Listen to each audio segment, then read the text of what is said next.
हर हर महादेव। हरतालिका तीज का व्रत किस दिन रखा जाएगा और इसकी पूजा विधि और पारण का शुभ समय क्या रहेगा, आइए जानते हैं। भाद्रपद माह के शुक्ल पक्ष की तृतीया तिथि के दिन हरतालिका तीज का व्रत रखा जाएगा। इस दिन सुहागन महिलाएं निर्जला व्रत और अखंड सौभाग्य व अच्छा स्वास्थ्य की कामना के लिए इस व्रत को रखती हैं। 2025 में हरतालिका तीज का व्रत किस दिन रखा जाएगा और इस दिन कौन से शुभ योग बन रहे हैं, आइए जानते हैं। हिंदू पंचांग के अनुसार भाद्रपद माह के शुक्ल पक्ष की तृतीया तिथि के दिन हरतालिका तीज का व्रत 26 अगस्त को रखा जाएगा। यह व्रत अखंड सौभाग्य की कामना के लिए सुहागिन महिलाएं रखती हैं। इस साल तीज पर 4 विशिष्ट योग बन रहे हैं जो इस दिन को और भी खास करने वाले हैं। सर्वार्थ सिद्धि योग, शोभन, गजकेसरी और पंच महापुरुष योग बनने से तीज व्रत का महात्म्य और भी बढ़ गया है। इन चारों ही योगों के फल अत्यंत शुभ और लाभप्रद हैं। गजकेसरी योग का महत्व विशेष रूप से माना गया है। इस प्रकार के ग्रह स्थिति लंबे अंतराल पर बनती है।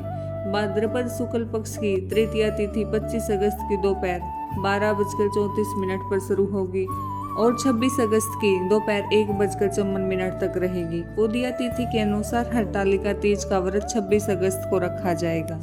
इस दिन कुछ विशेष बातों का भी आप ध्यान रखिएगा। धार्मिक मान्यताओं के अनुसार जिन परिवारों में तृतीया तिथि के अंतर्गत ही तीज पूजन का विधान है, उन्हें 26 अगस्त को दोपहर 1:54 से पहले पूजा करनी होगी। दूसरी मान्यता यह है कि उदया काल में मिलने वाली तिथि यदि मध्याह्न के बाद बदल जाती है तो भी सूर्यास्त तक उस तिथि का मान किया जाएगा और सूर्यास्त से पूर्व पूजन करना उत्तम होगा। व्रत के पारण का समय क्या रहेगा, आइए जानते हैं। व्रत का पारण चतुर्थी तिथि पर 27 अगस्त को सूर्योदय के बाद किया जाएगा।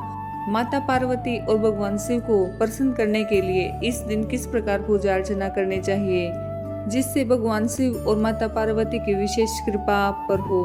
मिट्टी या रजत धातु से निर्मित शिव पार्वती की मूर्ति का पंचोपचार, दशोपचार अथवा षोडोपचार पूजा किया जाएगा। साथ ही सुख समृद्धि के दाता श्री गणेश जी की भी पूजा इस दिन की जाती है। नैवेद्य में विभिन्न प्रकार का सूखा मेवा, ऋतुफल, मिष्ठान आदि अर्पित किए जाते हैं। हरतालिका तीज का कथा का स्मरण होगा और व्रत की रात्रि में जागरण कर देवी देवताओं की महिमा में मंगल गान करना भी बहुत शुभ होता है। आप इस दिन रात्रि जागरण जरूर करें। हरतालिका तीज व्रत करने से जीवन में सुख सौभाग्य की प्राप्ति होती है और मनवांछित फल मिलता है। हरतालिका तीज के दिन कुछ चीजों का दान करना अत्यंत शुभ माना गया है। मान्यता है कि इस दिन किए गए दान से अक्षय पुण्य की प्राप्ति होती है। आइए जानते हैं हरतालिका तीज के दिन क्या दान करना चाहिए जिससे घर में सुख समृद्धि आए। हरतालिका तीज के दिन चावल, आटा, नमक व वस्त्र आदि का दान करना अत्यंत शुभ माना गया है। मान्यता है कि ऐसा करने से आर्थिक सुख समृद्धि बढ़ती है। यदि हरतालिका तीज के दिन सुहाग का सामान जैसे मेहंदी, चूड़ी, बिछिया, बिंदी आदि का दान करना अत्यंत शुभ व लाभकारी माना गया है। मान्यता है कि ऐसा करने से अखंड सौभाग्य की प्राप्ति होती है और भौतिक सुखों में वृद्धि होती है।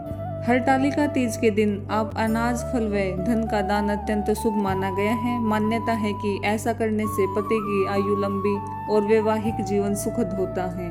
जो महिलाएं इस दिन व्रत करती हैं उनको गेहूं का दान करना चाहिए। गेहूं का दान स्वर्ण दान के बराबर माना गया है। मान्यता है कि ऐसा करने से आर्थिक स्थिति मजबूत होती है और जन्म कुंडली में सूर्य की स्थिति भी मजबूत होती है। हरतालिका तीज पर नारियल का दान भी किया जा सकता है। मान्यता है कि ऐसा करने से दाम्पत्य जीवन सुखद होता है और कुंवारी कन्याओं को मनचाहा वर की प्राप्ति होती है। आइए जानते हैं हरतालिका तीज व्रत की कैसे शुरुआत हुई, इसके पीछे क्या पौराणिक कथा है। एक बार देवी पार्वती ने भगवान शिव के पति के रूप में पाने के लिए कठोर तपस्या की। उनके पिता ने उनका विवाह भगवान विष्णु से तय कर दिया। पार्वती जी ने यह विवाह नहीं करना चाहती थी, इसलिए उसने अपनी सखियों के साथ मिलकर जंगल में चली गई और भगवान शिव की आराधना करने लगी। उन्होंने भाद्रपद शुक्ल पक्ष की तृतीया को हस्त नक्षत्र में रेत में शिवलिंग बनाया और विधि विधान से पूजा की। उनकी कठोर तपस्या से प्रसन्न होकर भगवान शिव ने उन्हें दर्शन दिए और उनसे मनोकामना मांगने को कहा। पार्वती जी ने उनसे पति के रूप में स्वीकार करने की प्रार्थना की। भगवान शिव ने उन्हें तथास्तु कहकर आशीर्वाद दिया। इस प्रकार देवी पार्वती ने भगवान शिव को पति के रूप में प्राप्त किया। कहा जाता है कि इस व्रत को करने से महिलाओं को अखंड सौभाग्य और सुख समृद्धि का आशीर्वाद मिलता है। यह व्रत करने से आपके घर में खुशहाली आती है। आप इस व्रत को जरूर करें। पूरी विधि विधान और श्रद्धा भाव से भगवान शिव और माता पार्वती की विशेष कृपा पाने के लिए उनकी पूजा अर्चना पूरी विधि विधान से करें। आपको हरतालिका तीज की हार्दिक शुभकामनाएं। हर हर महादेव।